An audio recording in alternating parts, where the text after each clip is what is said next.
B'2400 vettura jgħaddu kull siegħa filgħodu, triq in-Naxxar f'Ħallija se tkun qed titwessa biex ma jibqax ikun hemm konġestjoni ta' traffiku. Fi stqarrija il-Ministeru għat-Trasport, Infrastruttura u Proġetti Kapitali spjega li x-xogħol biex titwessa din l-arterja prinċipali beda fl-aħħar jiem. Bħalissa Transport Malta qed toħloq kareġġjati ġodda. Waħda minnhom mistennija tkun biex mill-Mosta u n-Naxxar tkun tista' tibqa' għaddej dritt lejn il-bypass ta' Birkirkara mingħajr ma tieqaf mar-roundabout. B'hekk mistenni jiġi evitat iktar traffiku.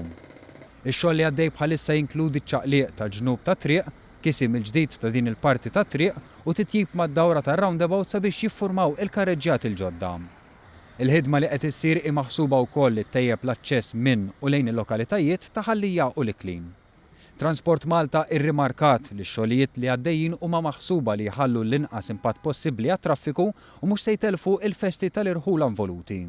Fil-fatt, ix-xogħlijiet mistennija jitlestew f'Awwissu. Bħalissa Transport Malta qed taħdem bla qiegħda, hekk kif il-Gvern diġà imbarka fuq l-ewwel xogħlijiet fuq it-toroq tal-pajjiż.